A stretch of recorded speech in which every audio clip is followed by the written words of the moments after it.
देखो दोस्तों, यहाँ पे आपका एक ना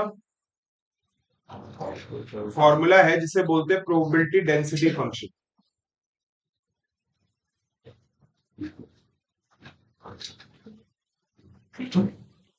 हाँ जी, देख लो बेटा।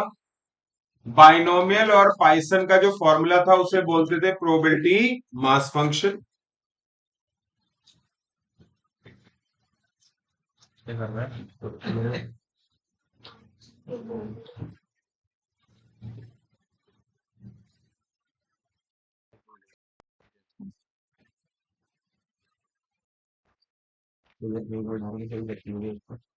देखो जी प्लीज, बाइनोमियल का और पाइसन का जो फॉर्मूला था उसे बोलते हैं प्रोबेबिलिटी मास फंक्शन।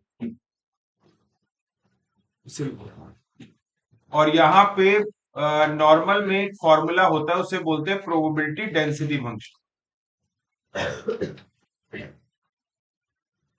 देखने में इसका फॉर्मूला जो है वो बहुत ज्यादा आपका ऐसा लगता है बड़ा लेंदी सा या कुछ इस तरीके का, लेकिन हाँ है भी दिखने में वैसा ही है, लेकिन उसका यूज जिस तरीके का होगा देखो जरा।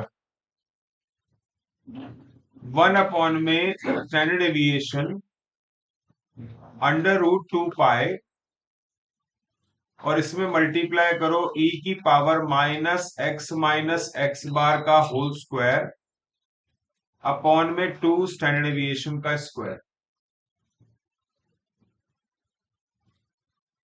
और यहां पे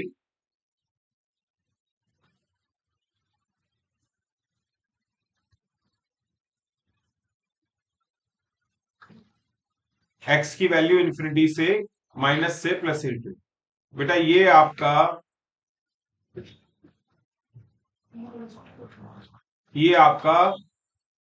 बेसिकली फॉर्मूला है। अब देखने में तो बहुत अजीब सा है ही, बट इस पे बेस्ड अगर बात की जाए, इसमें ना दो ही चीजें पूछी जाती है। आपको ऐसी इंफॉर्मेशन देगी, बिल्कुल एग्जैक्ट इसी फॉर्म में नहीं देंगे, हल्का सा उसे डाइल्यूट कर देंगे। आपको बस इसमें दो ही वैल्यू पता करनी होती है, पता है। एक तो आपको पता करना होता है एक्स बार, और एक पता करना होता है स्टैंडर्ड डेविएशन। और उसके बाद आपसे कोई तीसरी चीज पूछी जाएगी। क्या बोला? उसके बाद आपसे कोई तीसरी चीज पूछी जाएगी। ठीक है, तो यहां पे आप जैसे देखिए, ये क्वेश्चन आपको दे रखा था, ये देखो।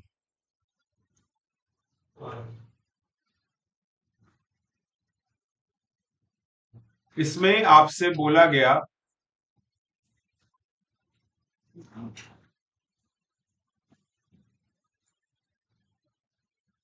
इसमें आपसे बोला गया कॉफिशिएंट ऑफ वेरिएशन सीवी। ठीक है, डिस्पर्जन का कॉन्सेप्ट है, और डिस्पर्जन में आप सबको पता है स्टैंडर्ड डेविएशन अपॉन में x bar multiply by 100। That was the formula. लेकिन यहाँ पे आप देखो, जैसे फॉर्मूला लिखा है काफी बिल्कुल नियरेस्ट है, ऊपर वाली अप्रोच से ही लिखा हुआ है, कुछ खास चेंज नहीं है, दिमाग ज्यादा लगाना ही नहीं पड़ रहा। अच्छा, बस एक 32 लिखा हुआ है, 32 को क्या लिख सकता हूं? 2 × 4 का स्क्वायर। तो बेटा आपका यहाँ पे एक्स बार जो है वो 10 है, और स्टैंडर्ड डेविएशन जो है वो क्या है? 4 है। एक्स बार आपका 10 है, स्टैंडर्ड डेविएशन 4 है, आपको सी भी निकालना है। बस देखो इतना सही करना है। सबको पता है स्टैंडर्ड डेविएशन अपॉन में एक्स बार मल्टीप्लाई बाय 100, और ये हो गया आपका 40। ठीक है, आ रही है बात समझ में? अच्छा, इसी जैसा अगला क्वेश्चन देख लो। इसी जैसा अगला क्वेश्चन देख लो, इसके अंदर आपसे क्या पूछा गया? फर्स्ट क्वार्टाइल पूछा गया। अब पहली बात तो ये, इसको क्वेश्चन को तो सॉल्व कर दूंगा, लेकिन बात ये कि क्या आपको फर्स्ट क्वार्टाइल का फॉर्मूला याद है? नहीं याद है, लिख देता हूं। क्या लिखने के बाद भी याद आता है? चलो वो भी चल जाएगा, लेकिन अगर अभी भी याद नहीं आता तो इसका मतलब क्या है कि घर के रिवीजन में कमी।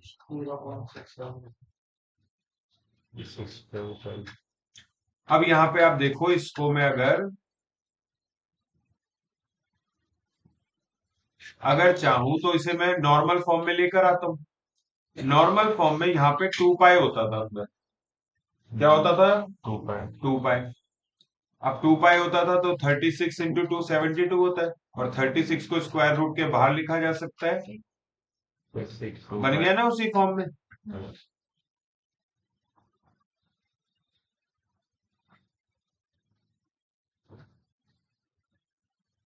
ठीक है, तो यहां पे आपका अगर हम बात करें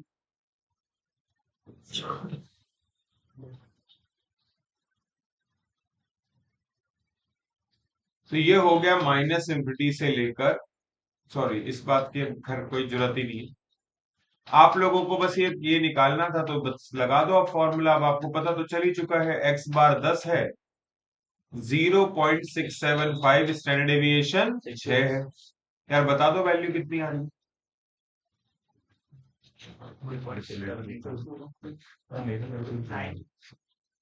क्या कह रहे हैं? 5.95।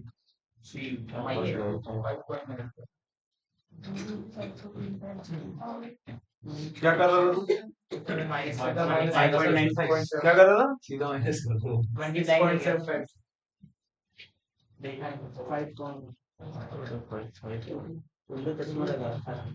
हाँ सही कह रहा है यार, उसने चश्मा लगा। बेटा चश्मा कैसे वाला है ये? दूर का ही नहीं, पास का तो इतनी जल्दी खराब भी नहीं होती बात। खैर, यहाँ पे बेटा 16 17 एक टाइप का क्वेश्चन जो परेशान कर रहा होगा आपको, बता दिया, कोई दिक्कत नहीं है ना, आसान ही है, ऐसा सही क्वेश्चन आए। मतलब बात ये नहीं कि अब जैसा करवाया है कि सर पेपर में कैसा आएगा, अरे भाई ऐसा सही है। ठीक है, इसके अलावा बताओ तुमने ये क्वेश्चंस करे कि नहीं करे 18 से 24 तक? 24 वाला किस किस ने करे हैं जनरली, वही हाथ उठाना। ठीक, याद है। तुम सब सब्जेक्टों में ऐसे ही करते हो होमवर्क वैसे? ये स्पेशली ये कृपा कुछ मैथ्स पे है तुम्हारी? पूछ रहा हूँ ऐसे, सब सब्जेक्टों में ऐसे ही रहता है होमवर्क का स्टेटस? जैसे पूछे तो 4 6 बच्चों ने हाथ उठाए, तो यही रहता है? क्या कहते हैं गौरव, तू बता दे सबके लिए कि ऐसा ही है या सब अकाउंट्स में ऐसा नहीं है? तो अकाउंट्स में तुम 200 भी ले आओगे क्या? अबे तुम क्या सोच, तुम्हें दिमाग नहीं है क्या यार? अबे एक पेपर से पास थोड़ी होगे तुम। तो अगर मतलब मैथ्स का पेपर में नॉर्मल भी आता है तब भी पास नहीं हो सकते ऐसे बिना पढ़े। ठीक है, बिना पढ़े का मतलब है कि प्रैक्टिस नहीं करी है, वैसे सुन लिया क्लास में, पास नहीं हो सकते। तो तुम क्या किसी तुक्के पे जाना चाहते हो कि इसमें तुक्का सा लग जाए, कुछ ऐसे है? चल खैर देखो, चेंजेस तो सब में आएंगे ही, या तो सक्सेसफुल होंगे चेंजेस लाने के बाद, या फिर हमेशा अनसक्सेसफुल रहेंगे। ये क्राइटेरिया है। तुम लोग बेटा पूछ लो जिसको जो डाउट पूछना हो। ये तो तुमने चैप्टर छोड़ ही दिया एक तरीके से, फिर तो एक तरीके खराब ही कर दिया। पता नहीं कौन सा मुहूर्त निकालने का वेट करते हो कि अब हम पढ़। हाँ जी, आगे तुम्हें क्या लगता है सीए इंटर में इसके बाद इससे ज्यादा सब्जेक्ट मिलेंगे तुम्हें? जितना टाइम यहाँ पे मिलेगा ना कोर्स कंप्लीशन के बाद, उतना उतना वहां पे भी नहीं मिलेगा।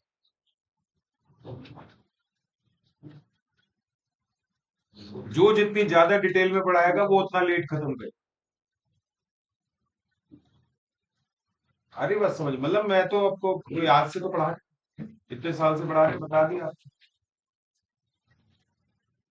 हाँ जी, सर उसमें मैं 18 का वो जो क्वार्टाइल ऑफ एनुअल का जॉब समझ नहीं पड़ा। ठीक। देख बेटा, ये इस बात का मतलब ये है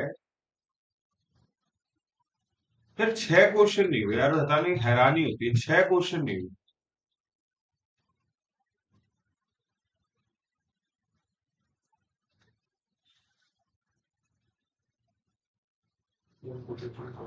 if the two quartiles of normal distribution with parameter mean and standard variance. क्या पढ़ा दोबारा से सुन, सब सुने. Two quartiles of normal distribution with parameter mean and variance. ठीक है, आप लोगों को बताया था नॉर्मल डिस्ट्रीब्यूशन क्या होता है, बाय पैरामेट्रिक. ऐसे करके भी एक चीज लिखवाई थी, एक्स सिमेट्रिकल टू, नहीं लिखवाई तो देख लो. X symmetrical to normal distribution with parameter mean and standard deviation, ऐसे लिखवाया था. ये यहाँ पे लिखा हुआ है, और वो कह रहा है कि दो क्वार्टाइल्स किसके, नॉर्मल डिस्ट्रीब्यूशन को, जिसका पैरामीटर क्या है, मीन और वेरिएंस. तो क्वार्टाइल 1 दे रखा है तेरे को 14.6, और तेरे को Q3 दे रखा है कौन सा, 25.4. एक्चुअल में तो क्वार्टाइल यही है ना. कोई बच्चा कहता है आपने Q1 Q3 सोचा, Q2 क्यों नहीं सोचा? बेटा Q2 तो मीडियन होता है. Q2 क्या होता है? What is the standard deviation of the distribution? कितना आसान क्वेश्चन है. Q3 माइनस Q1 अपॉन में 2 कर दे, क्वार्टाइल डेविएशन आ जाएगा. जल्दी बता कितनी वैल्यू है. हाँ,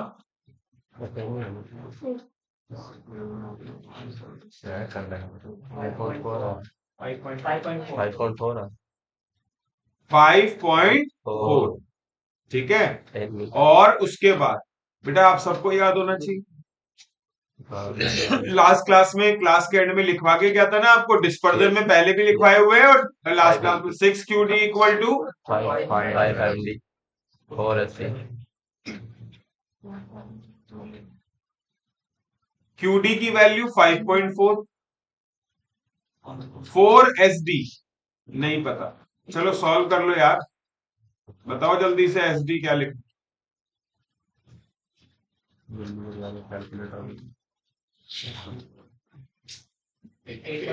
हाँ 8.1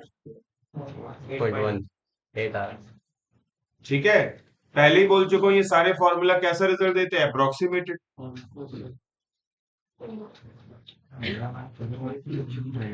हाँ जी, और बताओ इसके अलावा, कहो तो सारे कर देता हूं मैं. अरे यार नहीं, क्या मतलब है, या तो करके आते यार. कितने जरा जरा से क्वेश्चन है, देखना तुम क्या नहीं करके आए, दिखा देता हूँ तुम्हें. मतलब आपके पास क्या एक्सप्लेनेशन है, कोई अगर जेन्युइन है तो दे कि इसलिए नहीं कर पाए. जैसे ये देखना, मीन डेविएशन 16 है, quartile deviation 6QD equal to 5MD, यही होता है फॉर्मूला. MD 16 है, उठा के रख दो, QD की वैल्यू निकाल लो. 5 मल्टीप्लाई बाय 16 डिवाइडेड बाय 6, बताइए भाई कितना. कैलकुलेट करके बता रहा है ना, या पीछे का आंसर बता रहा है. 13.33 आ रहा है. 13.2 ज्यादा आ रहा है 50 से. हाँ ठीक है, चलो ये हो गई मतलब बेटा बात ये. अच्छा जी, इधर देखो भाई,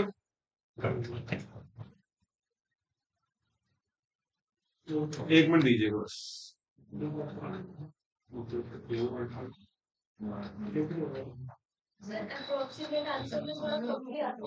हाँ हाँ बेटा, मैंने पहले ही बोला हुआ है कि आप लोगों का जो भी शॉर्टकट सिखा रहा हूं ना, जितने भी लॉग वाले, फिर वो nth रूट वाला, इन सब से आंसर जो आएगा वो कैसा आएगा, अप्रोक्सीमेटेड आएगा बेटा.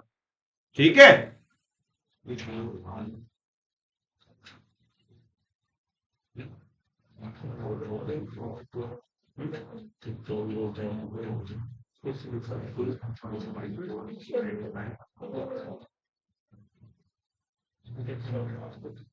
हाँ जी. तुम्हें नॉर्मल करवाया था, दिख नहीं रहा मुझे नोट्स में ना, कहाँ पे कहीं आगे किसी और बैच के में करवा. दिखाइए नोट्स एक मिनट जरा. हाँ हाँ हाँ वही, नहीं यहाँ से स्टार्ट हुआ था कल, और कुछ फिर वो बीच में रहेगा नॉर्मल. ठीक है ठीक है. नहीं, एक अभी करूंगा, एक और बाकी है. मेरा बीच में छूट रहा है. इसमें कुछ छूट लिखे भी तुमने लिखे नहीं है. सर वो फिर आगे बढ़ गए थे ना, तो फिर मैंने रिकॉर्डिंग पे लिखा है. ठीक है, इसलिए मैंने गैप छोड़ दिया। कोई बात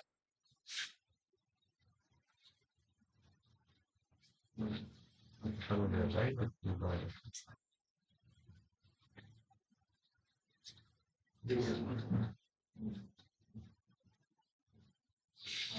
ठीक है। इधर देखो बेटा, पहली बात तो ये एक चीज होती है पॉइंट ऑफ इन्फ्लेक्शन। क्या होती है बेटा? Point of inflection. सर आपने लिखवाया है बता रखा है बेटा। पॉइंट ऑफ इन्फ्लेक्शन वो पॉइंट्स होते हैं जहां पे कर्व जो है ना अपना कर्वेचर चेंज कर देता है। जैसे देखो, इससे पहले वाला जो कर्व है वो कैसा है? कॉन्वेक्स। इसके बाद कैसा है? कॉनकेव। फिर कैसा होता है? कॉन्वेक्स, है ना। जो टोटल कॉस्ट कर्व होता है या जो टोटल वेरिएबल कॉस्ट कर्व होता है वो नहीं होता इनवर्सली एल शेप, ऐसे करके, है ना। तो बेटा एक बात देखो ना, कहीं पे क्या है? कॉन्वेक्स है, कहीं पे क्या है? कॉनकेव है। मेजोरिटी कर्व ऐसे ही होते हैं, ठीक है बेटा। टोटल कॉस्ट वाला। तो आपका यहाँ पे अगर हम बात करें तो जिस पॉइंट पे कर्व कॉन्वेक्स से कॉनकेव या कॉनकेव से वापस कॉन्वेक्स पे आता है उसे पॉइंट ऑफ इन्फ्लेक्शन बोलते हैं, इकोनॉमिक्स में भी और मैथ्स यहाँ पे स्टैट्स में भी। इसके दो पॉइंट होते हैं, एक होता है म्यू माइनस सिग्मा, एक होता है म्यू प्लस सिग्मा। ठीक है बेटा। अच्छा, यहाँ पे एक चीज होती है जैसे स्टैंडर्ड नॉर्मल डिस्ट्रीब्यूशन, ठीक है। एक और कॉन्सेप्ट इन्होंने बोला हुआ है, और इसमें क्या चीज तुम्हें एक्स्ट्रा याद रखनी है वो सुन लो।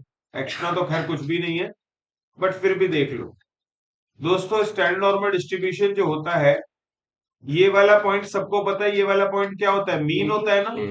अच्छा, मीन की जेड वैल्यू निकाले अगर, वैसे जेड वैल्यू निकालने का फॉर्मूला क्या होता था? X minus x bar upon में स्टैंडर्ड डेविएशन। आ रही है बात समझ में? तो जब आप ये वाली एक्स वैल्यू डालोगे जो ऑलरेडी क्या है? एक्स बार, जब आप ये वाली एक्स वैल्यू डालोगे जो कि ऑलरेडी क्या है? एक्स बार, तो क्या यहाँ की जेड वैल्यू जीरो नहीं आएगी? बोलो।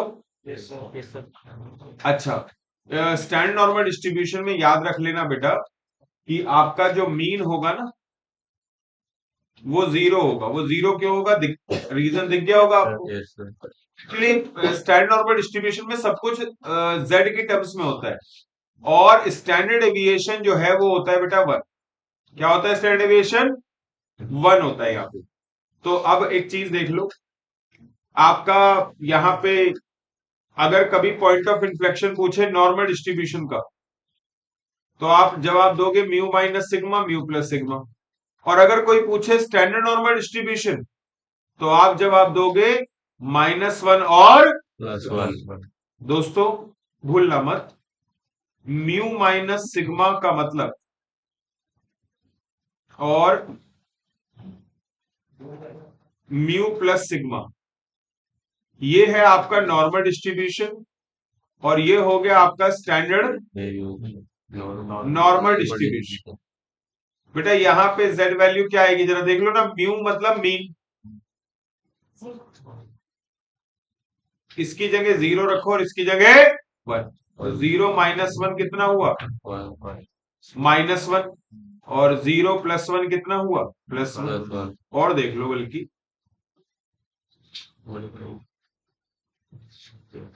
Mu -2 standard deviation, Z value -2, mu +2 standard deviation, Z value +2। Last but not the least, mu -3 standard deviation, Z value -3, mu +3 standard deviation, Z value +3। ठीक है बेटा। तो ये बेसिकली आपका कभी भी जरूरत पड़ सकती है इस इंफॉर्मेशन की। इसके अलावा आप लोगों को ये बता दूं कि आपका जैसे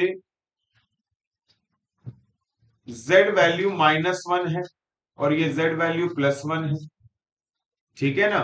तो ये कितना एरिया कवर करते हैं तुम्हें पता है ना बेटा कि z -1 का एरिया कितना होता है? 0.3413।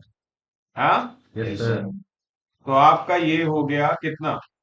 0.3413 का ट्वाइस कर दो दोनों तरफ से, तो ये कितना एरिया कवर करेंगे? 0.6826। हाँ, हाँ सर। इसके अलावा यहां देखो,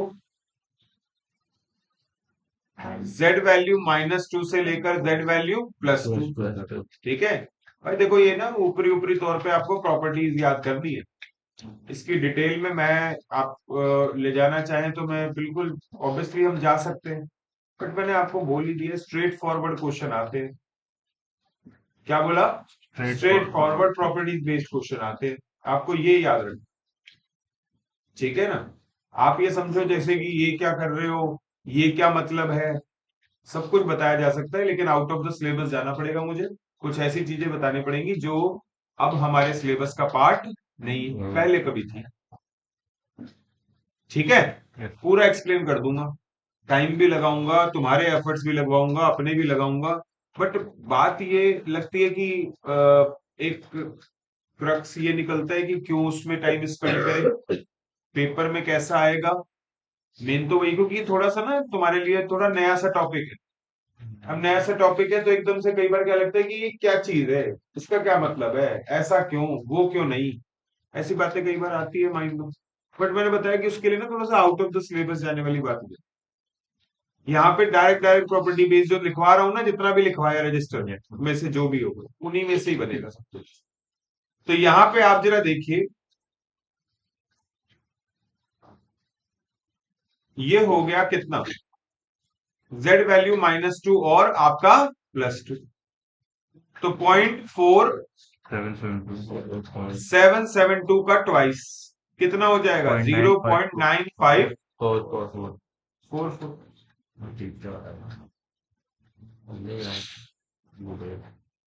और ऐसे ही last but not the least,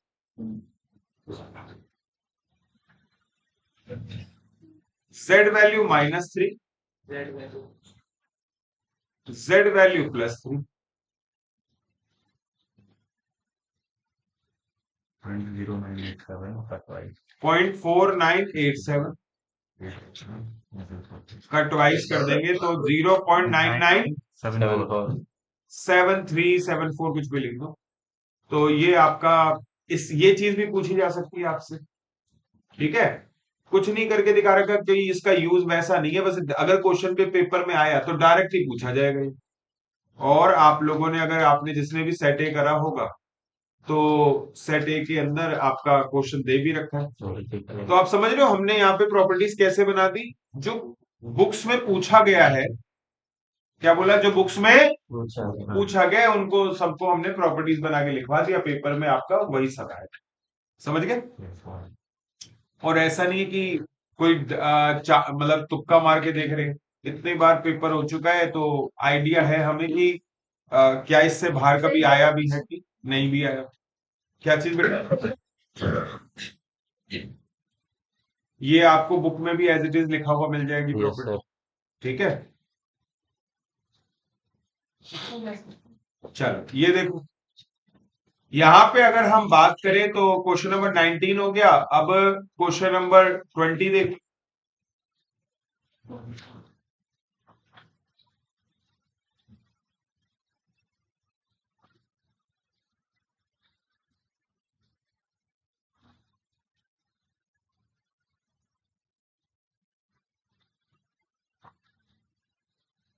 If the point of inflection of a normal curve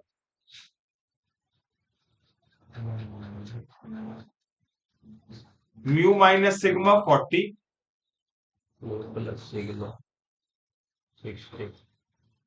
then its mean deviation is,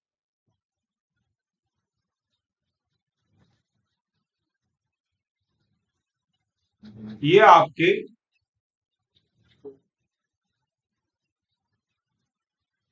भाई यही तो होता है पॉइंट ऑफ इन्फ्लेक्शन। बस इसमें एक काम करो, आपसे मीन डेविएशन पूछा है ना, ये लो मैंने माइनस माइनस माइनस, म्यू से mu cancel, mu two standard deviation और ये -20। स्टैंडर्ड डेविएशन कितना हो गया? 10। ठीक है, अब स्टैंडर्ड डेविएशन 10 हो गया तो आपसे मीन डेविएशन पूछा गया, बताओ मीन डेविएशन क्या होता है? 4/5 ऑफ स्टैंडर्ड डेविएशन। यही होता है, हम्म, या 0.80 ऑफ स्टैंडर्ड डेविएशन।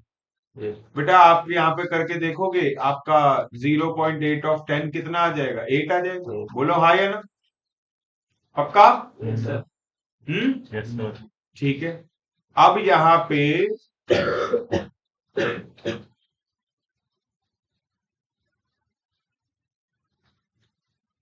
पे लेकिन तुमने कहा 8 आंसर नहीं है, तो वो मिस्टेक है, ठीक है ना?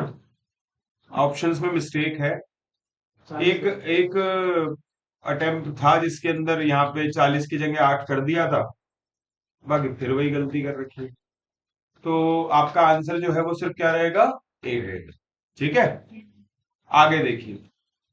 क्वेश्चन नंबर आपका अब इस हिसाब से देखा जाए तो देखो जरा, क्या 21 22 मैं कर ही देता हूँ, क्योंकि अब देखो दिया तो था करने के लिए, और मैंने जो जो चीजें यहाँ पे पूछी है ना, चलो एक आध क्वेश्चन तो मैं मान सकता हूँ कि पॉइंट ऑफ इन्फ्लेक्शन नहीं बताया था, या जो प्रोबेबिलिटी डेंसिटी फंक्शन नहीं बताया था, लेकिन उसके अलावा तो सारे बता रखे थे, और इसीलिए मैंने बोला कि भाई।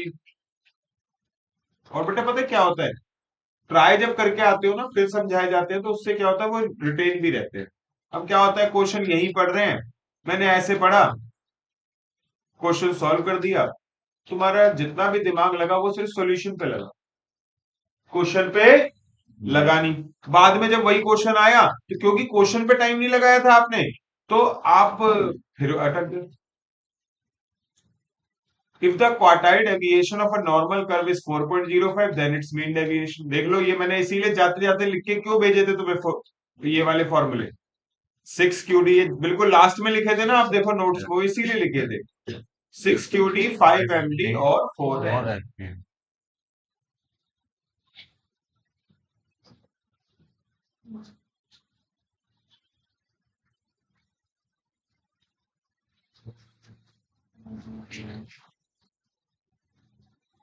बताओ जरा क्या वो है, 4.8.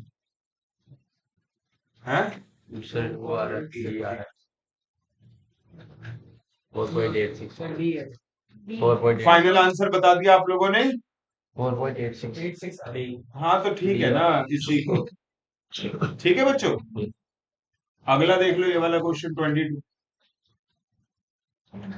इफ द फर्स्ट क्वार्टाइल कितना है? 13.25। मीन डेविएशन कितना है? 8। Then the mode of the distribution is. Mode पूछा है आपसे बच्चों, अगर आपसे मोड पूछा है तो आप क्या निकाल दो? मीन निकाल दो, मीडियन निकाल दो, मोड निकाल दो, एक ही बात है। नॉर्मल डिस्ट्रीब्यूशन में तो तीनों सेम होते हैं। अब क्या है, आप लोगों को पता है कि M D is equal to 4/5 of S D. बोलो हाँ या ना? Yes, sir. एम डी आपका 8 है, उसका 5/4 कर दो, तो एस डी आ गया 10।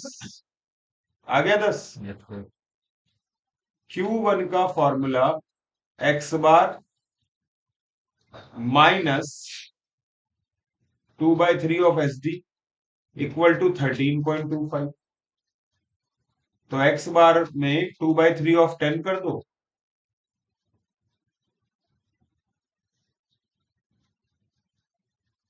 और 13.25 प्लस में 6.666 है ना, यही आएगा ना? और इसको प्लस कर दो यार, बताओगे जरा कितना आता है? 19.8 नहीं 9 समथिंग 916666 अराउंड 20 हो गया। है कोई ऑप्शन? यस ऑफ कोर्स, बस हो गया।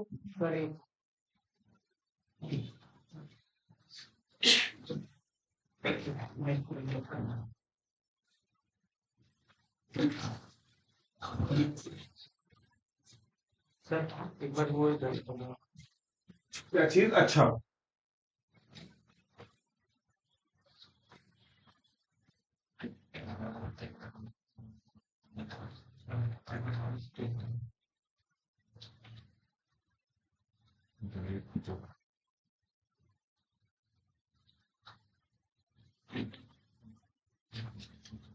मेरी तो और उधर ही चल।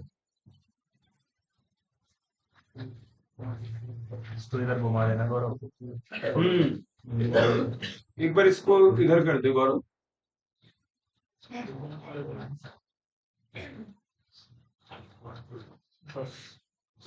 हाँ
बेटा हो गया कॉपी? Yes, sir. ठीक है। क्वेश्चन नंबर 23 का आंसर बताओ बेटा। फाइ तुम्हें बता रखा है, फाइ का कॉन्सेप्ट बताया हुआ है ना? Yes sir. कौन सा एरिया कवर होता है फाइ में? Left hand side. लेफ्ट तुमने क्या बोला बेटा? सिर्फ माइनस इन्फिनिटी। बहुत बढ़िया, बिल्कुल सही है। मतलब कोई भी पॉइंट से लेफ्ट हैंड साइड का जितना भी एरिया होता है सारा का सारा किस में कवर होता है? 5। तो जब इसने z वैल्यू 0 से लेकर 1 तक, z वैल्यू 0 से लेकर 1 तक अभी बताया नहीं था 3 4 1 3। Yes sir. उसमें ले लो।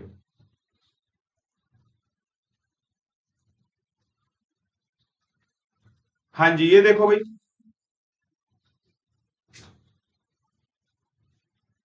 z वैल्यू 0 से लेकर, पता है ये क्या है? देखो, ये z वैल्यू 0 और ये z वैल्यू 1।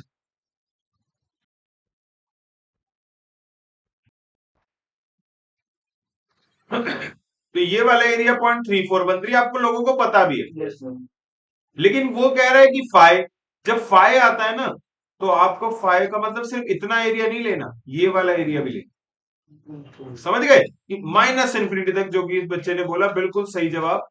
और यानी कि अभी तुम सबको पता है ये वाला एरिया कितना है? 0.5। तो इन दोनों को प्लस कर दो और क्या हो जाएगा? 4.841। ठीक है बेटा। जैसे बाइनोमियल में एडिटिव प्रॉपर्टी होती थी, पाइथन में भी एडिटिव प्रॉपर्टी है, और ऐसी नॉर्मल में एडिटिव प्रॉपर्टी क्या है देख लो।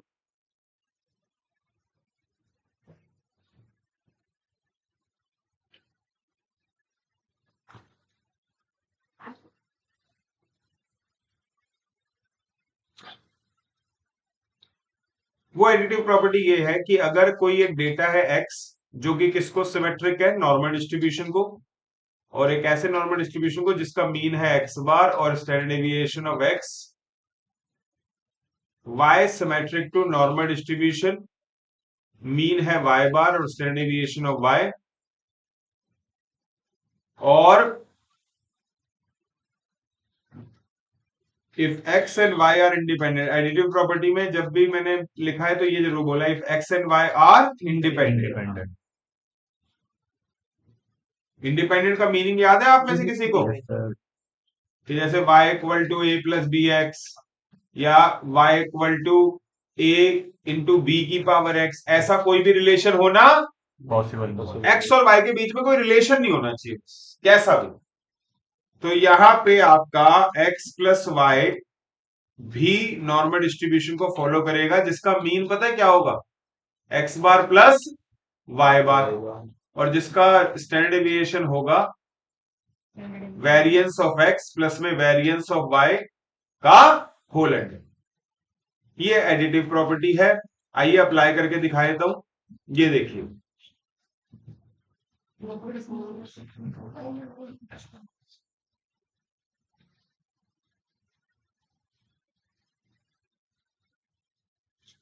ये देखिए, if x and y are two independent normal variable with mean as 10 and 12, with mean as 10 and 12, तो ये बेटा जी आपका क्या हो गया, x बार, और ये हो गया आपका क्या, y बार। तो 10 और दोबारा 22 हो गया। देखो पहले ही बोल दिया उसने, इंडिपेंडेंट। अच्छा, और स्टैंडर्ड डेविएशन 3 और 4 है ना, तो यहाँ पे आपका 3 का स्क्वायर कितना हो गया 9, 4 का स्क्वायर कितना हो गया 16, दोनों को प्लस करके अंडर रूट कर देंगे तो 5। लो सी ऑप्शन है, ठीक है। बहुत आसान चैप्टर है बेटा, बहुत आसान। मैं ये आपको दोबारा से रिक्वेस्ट करूंगा कि 3 क्लासेस ही तो थी हुई है इसकी, 3 क्लासेस देखना कोई बहुत बड़ी चीज नहीं है। अगर नहीं करा है तो इसे कर लो बेटा, क्योंकि ना ये नॉन मैथ्स वालों के लिए भी आसान है, ठीक है ना। कोई बहुत ज्यादा मतलब सेलेक्टेड सी वैरायटी ऑफ क्वेश्चन है, नंबर एक और वही 5-6 नंबर की वेटेज है। अगर पेपर में यहां से करके जाओगे तो पेपर का क्वेश्चन पक्का करके आओगे, समझ रहे हो। तो लेकिन अब कितना करना है बेटा, यहाँ पे कोई ये भी नहीं बोला कि जैसे मैथ्स में बोल देते हैं ना रेशियो प्रोपोर्शन में, कि बेटा जो एडिशनल 150 क्वेश्चन है या 100 क्वेश्चन है, 125 क्वेश्चन है, वो करना बेटा। हर कोई टाइप का एपीजीपी के 150 क्वेश्चन है बेटा, करना। परमुटेशन कॉम्बिनेशन में 150 क्वेश्चन है, करने पड़ेंगे, ठीक है। हम मैथ्स में बोल देते हैं, यहाँ कहाँ बोला, एक भी चैप्टर में बोला स्टैट्स के अंदर ऐसा, एक भी चैप्टर में नहीं बोला। तो बेटा आप लोगों के लिए बहुत आसान तरीका मैं बता रहा हूं कि क्रैक करने का। लेकिन अब अगर आप बिल्कुल ही जिद पे उतर जाओगे तो फिर मैं कैसे जिद करूंगा तुमसे, है ना। तो ये आप लोगों का मैंने करवा दिया है सारी प्रॉपर्टी। देखो कमी पेशी छोड़ के जाओगे तो इस चैप्टर में भी फिर परेशान होगे। जो चैप्टर जब उठाया है तो फिर उसे अच्छे से करो। इसके क्या करना चाहिए तुम्हें, एग्जाम्पल्स, एक्सरसाइज ए और एक्सरसाइज बी। अच्छा, एक्सरसाइज सी की अगर मैं बात करूं दोस्तों, मैं आपको बड़े साफ साफ तौर पर बता दूं, सी अभी अगर आप घर पे करोगे तो ना, आप मुझे बोलो या ना बोलो, तुम्हारे माइंड में जरूर आएगी, ये क्वेश्चन थोड़ी आएंगे पेपर में, ये तो लेंदी है। क्या वर्ड बोला मैंने, ये तो लेंदी है। तो एक्चुअली मैं बता देता हूं, जैसे ये देखना बेटा, इसमें लेंदी क्या है और पेपर में क्या कर सकते हैं। ये मेरे हिसाब से तो करना चाहिए, लेकिन मैं तुम्हें बस ये बता देता हूं कि ये देखो, ये लाइन से मैं क्वेश्चन आंसर नहीं निकालूंगा, लेकिन मैं आपको बस ये बता देता हूं कि इसमें लेंदी क्या है। लिखा है, if it is known that probability of missile hitting a target is 1/8, P equal to 1/8. what is the probability that out of the 10 missile n equal to 10. at least 2 will hit the target। अब paper में तुमसे क्या पूछ रहा है वो, probability of at least 2 मतलब 2 या 2 से ज्यादा। सबको पता है 2 या 2 से ज्यादा कहां तक, 10 तक। चलो तुमने छोटा भी इसे करना चाहा तो तुम क्या करोगे, इसे 1 minus probability of random variable क्या होना चाहिए, लेस देन 2। लेस देन 2 में मतलब क्या क्या माइनस होगा, 0, 1 और नहीं, 0 और 1, बस 2 ही होंगे ना। क्या बोला, 0 और 1. पेपर में यही क्वेश्चन दे दो, लेकिन बस पूछो कि what is the chances that one target missile, लिखा है it is known that probability of missile hitting a target is 1/8, what is the probability out of 10 missile. हाँ, आपसे ये क्वेश्चन पूछ लेंगे, यही क्वेश्चन देंगे, बस एटलीस्ट 2 की जगह बोल देंगे what are the chances that one of the missile hit the target, यानी कि बस प्रोबेबिलिटी ऑफ क्या निकाल के दो। आप समझ रहे हो। हमें प्रॉब्लम क्या होगी इसमें, आपको इस पूरी एक्सरसाइज में प्रॉब्लम क्या होगी कि भैया सर देखना, ये तो 3-3 4-4 रैंडम वेरिएबल की प्रोबेबिलिटी पूछे, मान सकता हूं बिल्कुल पूछ रहे हैं, और ये पेपर में ऐसा होगा नहीं होगा बेटा। लेकिन अब इसी को मॉडिफाइड करके वो सिर्फ एक रैंडम वेरिएबल पे ले आए तो ये तो हो ही सकता है। यहां पे x is a binomial variable, इधर देखो ट्वाइस ऑफ प्रोबेबिलिटी ऑफ 2, ऐसे क्वेश्चन कर भी चुके, कोई नया नहीं है। ट्वाइस ऑफ प्रोबेबिलिटी ऑफ 2 बराबर प्रोबेबिलिटी ऑफ 8 और मीन आपको यानी कि मीन मतलब एनपी बता रखा है 10 bye what would be the probability that x assume at most the value 2. अब at most the value 2 का मतलब होता है probability of 0 plus probability of 1 plus probability of 2.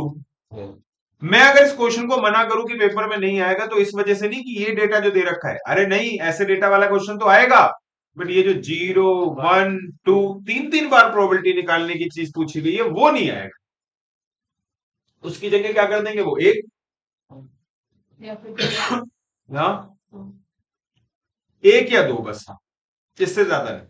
अब ये देखो क्या करना चाहिए मुझे इसमें, 2 6 सॉरी 6 नहीं, कुछ दे नहीं रखा ना शायद एन के बारे में, तो ये देखो NC2 P की पावर 2 Q की पावर n माइनस 2, और देखो NC3 P की पावर 3 Q की पावर n माइनस 3। दोस्तों P स्क्वायर को कट कर दो P क्यूब से, एक सिंगल P बचा, और Q की पावर n माइनस 3 एक छोटा होगा, और n माइनस 2 एक, तो ये बचा n फैक्टोरियल 2 फैक्टोरियल और n माइनस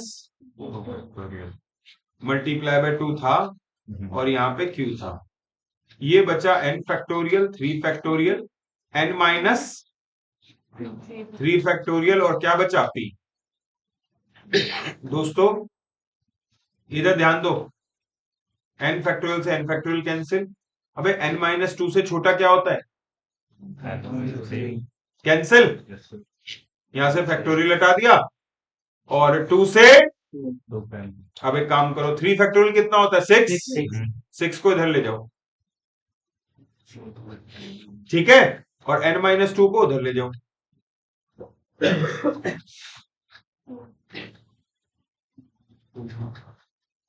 ठीक है भाई, एनपी की वैल्यू क्या दे रखी है 10/3 ऊपर से, ठीक है। अब ये 2p इधर ले जाओ, और बल्कि 2p के जगह पे उसे क्या कर दो 1 माइनस क्यू। तो ये मत सोचना कि लेंदी ये स्टेप्स एक एक बताने पड़ रहे हैं, अदरवाइज इन सब इसमें हो जाते हैं, माइंड में हो जाते हैं, प्रैक्टिस करने के बाद हो जाते हैं, मतलब आप सोचोगी मैं करके ना जाऊं और फिर हो जाएंगे, तब नहीं हो। 6 में से 2 गया 4q, इस 2 को इधर से माइनस करा तो 3 2 जा 6, 10 में से 6 गया तो 4/3, q की वैल्यू 1/3, p की वैल्यू 2/3, और n भी निकाल देंगे हम। np कितना था बेटा 10/3, p आ गया 2/3, तो 10/3, 3 से 3 कैंसिल, n की वैल्यू 5। समझ गए। तो ये अगर मैंने थोड़े ज्यादा स्टेप लगाए हैं तो आपको शो करके दिखा रहा हूं इसलिए लगाए, अदरवाइज तो मान लो मुझे ये चल जाता दिमाग में, ये इधर चला गया, ये इधर चला गया, इसमें से ये माइनस हो गया, उसमें ये प्लस हो गया, ये मल्टीप्लाई हो गया, डिवाइड हो गया, फाइनल आंसर ये हो गया, इस तरीके से। अच्छा, तो एक बार के लिए भैया दोबारा से बोलूंगा, सेट सी वैसे कायदे से करना चाहिए, है ना। अब इधर देखिए, यहां पे ये मैंने करवा दिया, अब सेट ए में से कुछ पूछना है, सेट ए में से जिनको पूछना है वो पूछ लो, नहीं तो फिर चालू करते हैं अपना नेक्स्ट कॉन्सेप्ट, नेक्स्ट चैप्टर जो स्टैट्स का लास्ट चैप्टर है, एक तरीके से कोरिलेशन एंड कोरिलेशन रिग्रेशन नहीं कराया ना अभी, ठीक है। 10th दोस्तों,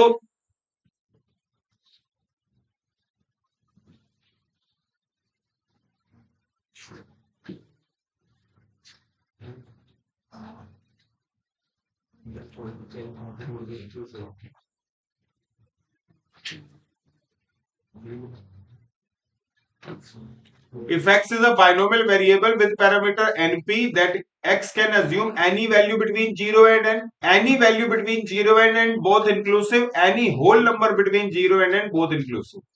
बेटा x रैंडम वेरिएबल होता है ना, कैसे नंबर होते हैं 0 1 2 3, कहां तक n तक, कहीं डेसिमल होता है नहीं, तो इसलिए होल नंबर जरूरी है बोलना। क्या जीरो को ले सकते हैं, जीरो को लेना ही लेना होता है, और n तक लेते हैं, तो बोथ इंक्लूसिव, इसीलिए आंसर सी। ठीक है बेटा, अगला बोलो इसके अलावा भी। 22 पहले तो फॉर अ पाइसन, एक मिनट, फॉर अ पाइसन डिस्ट्रीब्यूशन किसका डाउट है बेटा? अरे 22 किसका था? किसी का भी नहीं है। 28 है।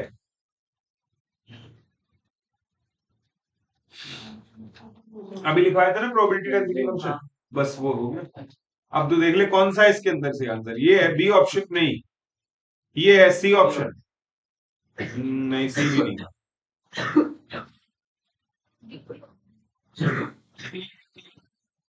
अरे ये जीरो से लेकर इंफिनिटी है ना, इसमें प्रॉब्लम क्या है? जीरो से इंफिनिटी है, जबकि क्या होना चाहिए? इस वजह से ए ऑप्शन है आंसर। डन। अच्छा, और तुम कौन सा पूछ रहे थे? 33 लिखा है the cumulative distribution function of random variable x is given by.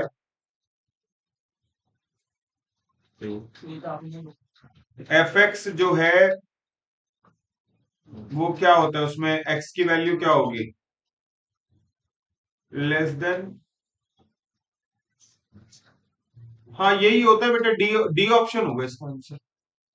Pro F x जो है फंक्शन है, और probability of x random variable जो होता है उसमें यही वाला एक्स लेंगे। डी ऑप्शन होगा इसका आंसर। देखना पीछे वैसे क्या दे रहा ए ऑप्शन ये अभी सर आपने लिखा है, है क्या? ये अभी आपने ए लिखा ऑप्शन है। नहीं एफ एक्स, एक मिनट रुको दिखा देते, एक मिनट रुको। वैसे तो बहुत अच्छा क्वेश्चन नहीं है, क्योंकि जो बोल रहा है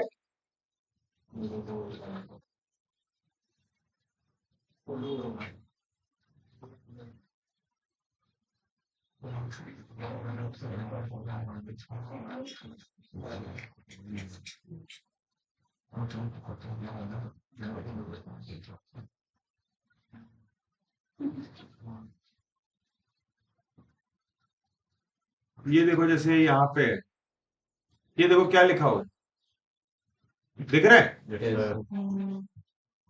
एफ एक्स इक्वल टू, उस हिसाब से तो डी होना चाहिए, यही मैंने कहा, लिखा था।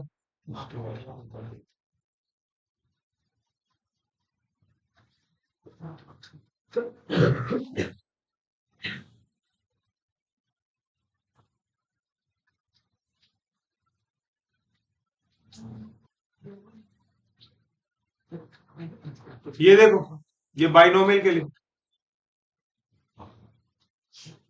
वैसे तो यही आंसर होना चाहिए था, बाकी अब क्या ही बोले।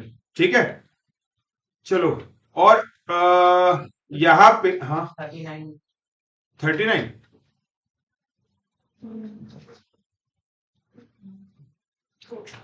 तुम लोग बस ये मतलब, मुझे लगता है कितना कितने पीछे हो मुझसे अभी।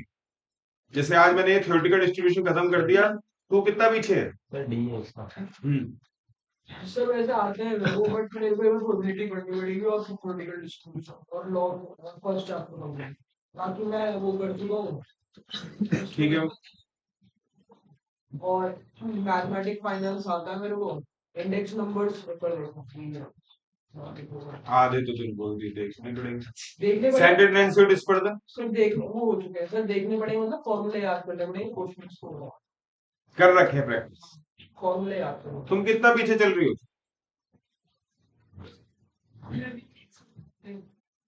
तो इतना तुम साथ साथ चल क्यों नहीं पाते? मतलब मैं वैसे एक जनरल सेंस में जाना चाहता हूँ। लॉ पढ़ रही हो तो फिर बीच में मैथ्स करके तो मूड रह जाता है, तो मतलब एक दिन में एक चैप्टर मतलब मैनेज नहीं कर पा रहे, ऐसा तो नहीं कुछ इंटरेस्ट वाली प्रॉब्लम है, इंटरेस्ट मेंटेन या ऐसा कुछ? क्योंकि जैसे पढ़ाया जाता है, मतलब ऐसा तो नहीं कि समझ ही नहीं आता क्या बोल रहे हैं, आता है बट मैनेज नहीं कर पा रहे। हाँ बेटा 39 बोल रहे थे बेटा। 39 का आंसर बच्चों देखते हैं कौन अभी आज की क्लास में पढ़ाया है। 39 का आंसर बताओ। नहीं तू मत क्या करोगे? सर उसमें दे रखा है समरी सेंदरी क्या आंसर होगा बच्चों? डी डी है। डी ऑप्शन होगा ना। म्यू माइनस 3 सिग्मा और म्यू प्लस 3 सिग्मा बताया था, जेड वैल्यू -3 और जेड वैल्यू है ना, जेड वैल्यू -3 और जेड वैल्यू +3, और कितना एरिया कवर हो रहा था? 99.73, यही था ना। तो बच्चा कितना? 100% होता है ना टोटल एरिया, तो 100% में से कितना बच गया? 0.2। तो ये इसमें लिखा है mu -3 sigma, mu plus 3 sigma कितना एरिया कवर करता है? ऑल, सारा का सारा एरिया कवर करता है, एक्सेप्ट की जगह बट लिख दिया 0.27। ठीक है, डन बेटा? ठीक है दोस्तों, एक काम करो, हेडिंग बनाओ आप सभी बच्चे। हेडिंग बनाओ आप, कोरिलेशन। हाँ, कल संडे थोड़ी है कल। मतलब संडे को लोगे ना? हाँ बेटा लूंगा। हाँ भाई ऑफलाइन। हाँ ऑफलाइन। सर वो क्रिकेट का प्लान बनाओ।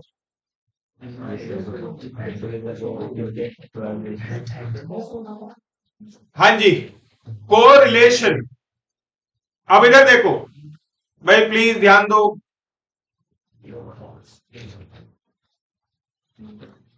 अगर बात की जाए कोरिलेशन की, if two variables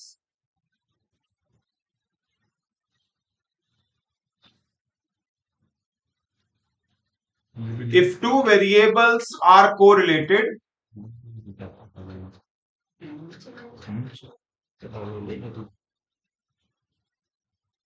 then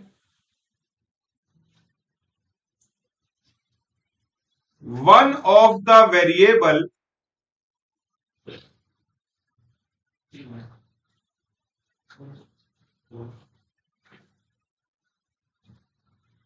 if two variables are correlated, then one of the variable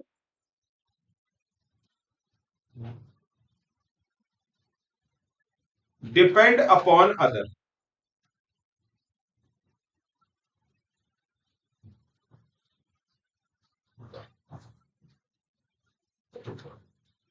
ये भी सर ऐसे किसी चैप्टर पर डिपेंड है, जैसे वो प्रोबेबिलिटी, इंडेक्स नंबर और ये ऐसे थे। नहीं, प्रोबेबिलिटी और सेट्स और ये था ना थ्योरेटिकल डिस्ट्रीब्यूशन। नहीं ये, हाँ अगर है तो डिस्पर्जन पे, डिस्पर्जन के फॉर्मूले यूज होते हैं। If two variable are correlated then one of the variable depend upon other. देखो दोस्तों, दो तरीके के कोरिलेशन होते हैं। एक होता है पॉजिटिव कोरिलेशन और एक होता है negative correlation.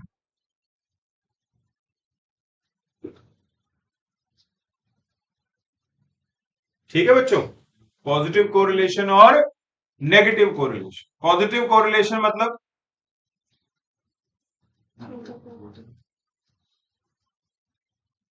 Direct relation,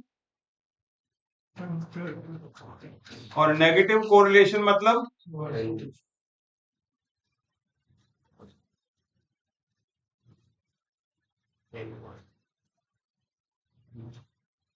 inverse correlation. ठीक है बेटा, डायरेक्ट रिलेशन और इनवर्स रिलेशन।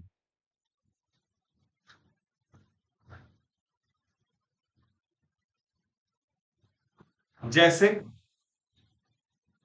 बेटा एक बात बताओ, एडवर्टीजमेंट एंड सेल्स कैसे रिलेटेड है? डायरेक्ट। अगर एडवर्टीजमेंट करोगे ज्यादा तो सेल्स क्या करो, सेल्स कैसी होगी? ज्यादा। सही बात है ना? अगर एडवर्टीजमेंट करोगे ज्यादा तो सेल्स कैसी होगी? ज्यादा।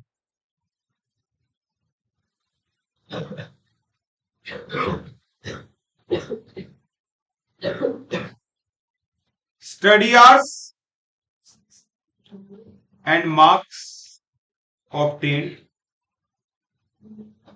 अगर स्टडी आवर्स होंगे ज्यादा तो मार्क्स कैसे ऑब्टेन्ड होंगे? ज्यादा। Direct relation. स्टडी, अब पागल बनाने वाले स्टडी आवर्स नहीं लेके बैठे हुए। अब तो मुझे लगता है नहीं बच्चे से पागल बनाने के लिए, जैसे ऐसा होता था कि मेरे टाइम पे कि कुछ कुछ बच्चे लेके बैठे हुए हैं बुक पेरेंट्स को दिखाने के लिए, पढ़े कुछ नहीं थे। अब तो ऐसे बच्चे इतने डरते ही का है। अब तो सीधे कोई मतलब डरा देते हैं उनकी पेरेंट्स को। करते हो बेटा आप? दिख रहा है वैसे, ठीक है। ये खौफ दिख रहा है तुम्हारे। बहुत ज्यादा। अब इधर देखो, तो यहाँ पे एडवर्टीजमेंट एंड सेल्स, और दूसरा क्या है? Study hours and marks obtain. Age and blood pressure.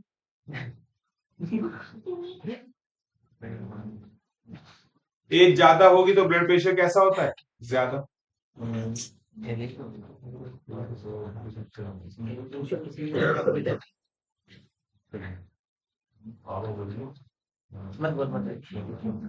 Height and weight. अगर हाइट ज्यादा है तो वेट कैसा होगा? ज्यादा ही होगा।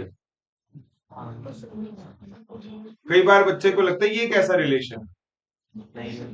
जैसे कोई बंदा थोड़ा मोटा दिख रहा है, ठीक है, तो आप बोलोगे इसका वेट ज्यादा है।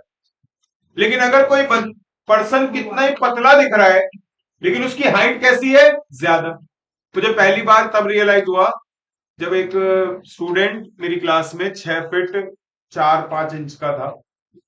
वो आया तो बिल्कुल उसकी body lean body, athletic body, और मतलब एथलेटिक में भी बिल्कुल ही बहुत पतला था, काफी लीन था। हाँ समझ। और भाई आपका, मैंने उससे ऐसी बात चल रही थी बट किसी मतलब ऑब्वियसली उसकी हाइट अपने आप में ये डिस्कशन का टॉपिक हो जाती है, तो बात उससे हो रही थी। तो मैंने पूछा तेरा वेट कितना बेटा? तो कहते सर 115 किलो। अब सोच के देखो, हम उसके आगे मोटे दिख रहे हैं, वो बंदा पतले में भी पतला दिख रहा है, और वो वजन मुझसे भी अपना ज्यादा बता। जैसे कल ही एक स्टूडेंट था, मुझे मैंने उससे पूछा, मतलब कोई स्टूडेंट क्या था, घर में ही कोई फैमिली में ही कोई था, तो ना मैंने 11th क्लास में मैंने उससे पूछा, ऐसे पूछने लगा पढ़ाई कैसी चल रही है। कुछ नहीं, बीआरएस पूछ लिया, डेप्रिसिएशन पूछ लिया। तो मतलब आप समझो अच्छे से पढ़ा हुआ हो ना, 15-20 साल बाद भी अगर कोई मुझे अभी आज भी कहे ना कि बीआरएस का क्वेश्चन करो, तो देखो अटकना बड़ा नॉर्मल है, मैं एक्सपेक्ट करूंगा कि मैं अटकूंगा ही। बट मुझे ऐसा लगता है कि अगर 10 एंट्री हुई ना, 10 में से 9 सही है, कोई एक में अटक गया तो अटक। जबकि मैं 2005 ग्रेजुएट हूँ, 2000 आखिरी बार अकाउंट 2004 में पढ़ा था, ठीक है ना, और वो भी कॉर्पोरेट अकाउंटिंग। बीआरएस तो कब पढ़ा था? 2002 में, क्योंकि 2001 या 2002 में, मतलब आज 22-23 साल बाद भी मुझे बीआरएस याद होगा, मुझे डेप्रिसिएशन याद होगा, मुझे बिल ऑफ एक्सचेंज याद होगा। ऑलमोस्ट मतलब ये नहीं कह रहा गलती नहीं कर सकता, गलती कर सकता हूं, बट इकोनॉमिक्स हो गया। अब इकोनॉमिक्स में कब कब पढ़ा होगा तुम समझ लो। मैं आज भी बोल रहा हूं तुमसे कि तुम्हारा टोटल कॉस्ट फंक्शन क्या होता है? Inversely relation, S inverse S होता है ना उसके अंदर। तो एक बार अच्छे से पढ़ा हुआ होगा तो याद रहेगा ही रहेगा, और पढ़ाई का यही तरीका है। तो खैर चलिए, फिलहाल इस बात पे आ जाते। तो मैंने तब पहली बार मैं सरप्राइज हुआ था। हाँ, वो लड़के की बात बता रहा था, मैं उससे पूछने लगा, फिर ऐसी पता नहीं उसको देख के मुझे लगा, मैंने कहा तेरा वजन कितना है? कह रहा 100 किलो। मैंने कहा शर्म आ रही है तेरे को? तू 11th क्लास में नालायक, मैं तेरे से जब तू पैदा नहीं हुआ, पैदा मेरा नहीं है वजन, जबकि मैं अपने आप को मोटा मान रहा हूं, और तेरा 100 किलो। अच्छा देखो दोस्तों, पता है क्या है, थोड़ा सा ना सब चीजें बड़ी मैटर करती है बेटा। अपनी ना इमेज का बड़ा ख्याल रख, और सिर्फ ड्रामा भी मत करना। किसी दिन ड्रामा करने से अपनी इमेज बचा भी लोगे, लेकिन हमेशा ड्रामा करते रहने से इमेज नहीं बचती। पता है क्या होता है?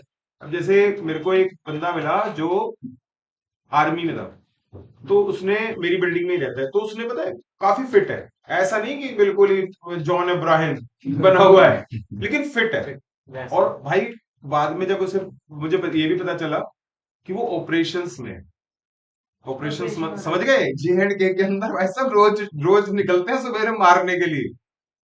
तो आप, और बिल्कुल ऐसा है नॉर्मल, मतलब लगता भी नहीं, और ना मैंने कोई उसके अंदर गुस्सा उस्सा भी ऐसा नहीं देखा, क्योंकि इस तरीके की जो एक्टिविटी करते होंगे मुझे तो ऐसा लगता है बड़े हाइपर टाइप के लोग होते होंगे, लेकिन ऐसा भी कुछ नहीं दिखा मुझे।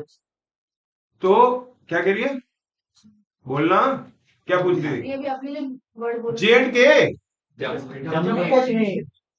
इस लड़की का स्कूल में एडमिशन करवाऊंगा। मतलब ठीक है। यूके अच्छा, बीजेपी, बीजेपी, आज बता बता। अरे वो J&K ना, मेरे को आपने एक साल में नहीं आया। अच्छा, तो बीजेपी अब हम तेरे से पूछेंगे JMM, ठीक है ना? कौन है JMD वाला? JMM बोल। चलो क्या, कोई बात नहीं। मेरे से ना, मैं तेरे को आज बताऊं, मेरे को ऑलमोस्ट, मतलब मैं कोशिश करता हूँ मेरे को एब्रिविएशंस याद हो। मेरे को इसलिए पता है, देख बेटा, बेइज्जती हर बार होती है और उसके बाद सीखता है इंसान। 9th क्लास में मेरा कजन ब्रदर जो अभी तो ऑस्ट्रेलिया में है, और उसने वैसे ही मुझे पूछा 9th क्लास में टाइम्स ऑफ इंडिया के अंदर बीजेपी ऐसे लिखा हुआ था, कह रहा है इस ये क्या है ये बीजेपी। तो वो 9th क्लास में मुझसे एक्सपेक्ट कर रहा था कि मेरे को आना चाहिए था, और शायद आना चाहिए ही था, मुझे नहीं आता था।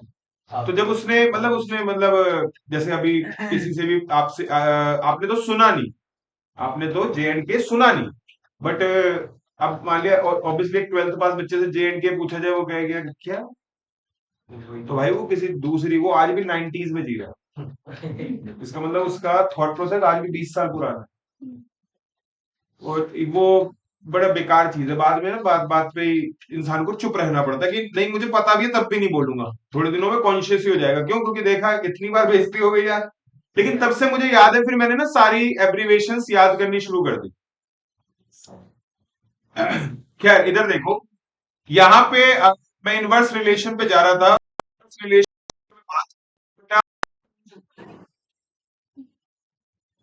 एक हो गया प्राइस एंड डिमांड, है ना, इनवर्सली रिलेटेड होते हैं।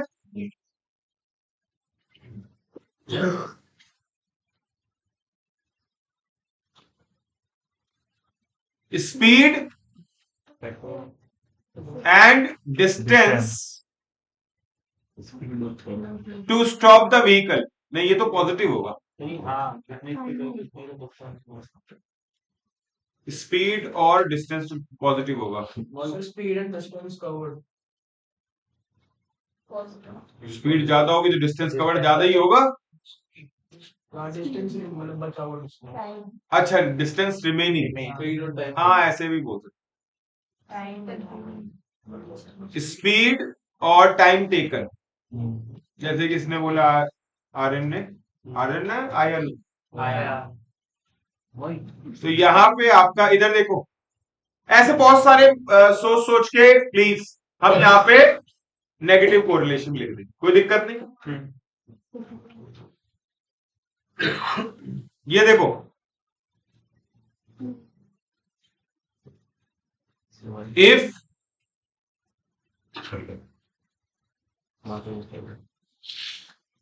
two variables are independent, अरे इंडिपेंडेंट समझते हो ना? Yes sir. if two variables are independent, then correlation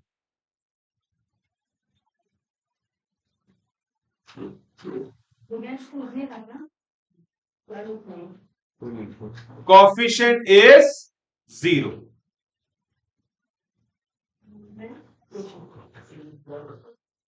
If two variables are independent, then correlation coefficient is 0. ठीक है दोस्तों, मैक्सिमम कोरिलेशन, अगर कभी परफेक्ट कोरिलेशन की बात आए तो परफेक्ट कोरिलेशन का मतलब होता है 100%। परफेक्ट कोरिलेशन का मतलब क्या होता है? 100%। तो आपका जो कोरिलेशन कॉफिशिएंट है,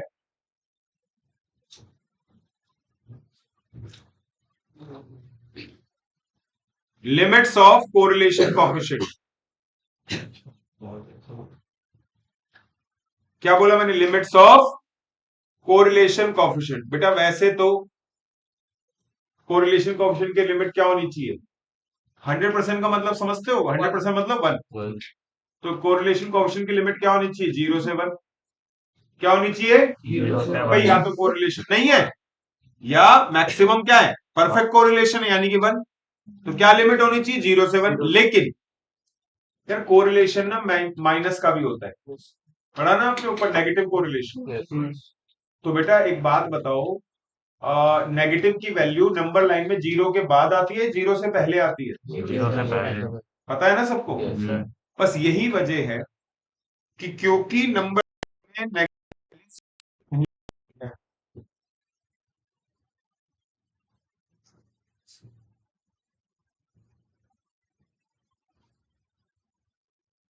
इसीलिए लिमिट्स ऑफ कोरिलेशन कोएफिशिएंट क्या होगी? -1 टू प्लस। क्या बोला? -1 टू प्लस। क्योंकि हो सकता है परफेक्ट कोरिलेशन हो, लेकिन डायरेक्ट नहीं, बल्कि कैसा? इनवर्स। याद रहेगी बात? और correlation coefficient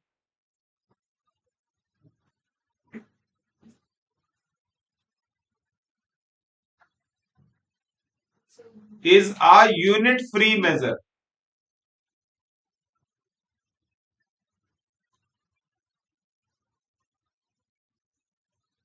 Correlation coefficient is a unit free measure. ठीक है? कोरिलेशन कोएफिशिएंट कैसा होता है? यूनिट फ्री होता है बेटा, समझ गए?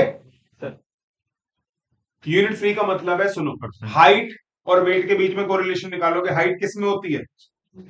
सेंटीमीटर्स में या फीट में। वेट किस में होता है? किलोग्राम में या पाउंड में, है ना? लेकिन कोरिलेशन का जो वैल्यू आएगी उसके साथ ना तो क्या लगेगा?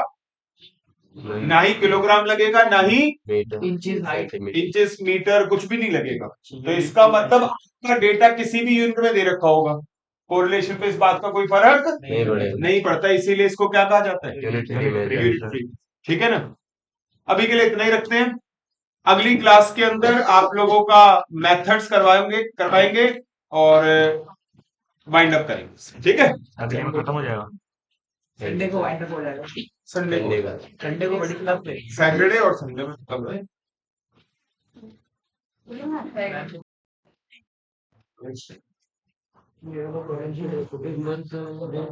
ओए हरमीत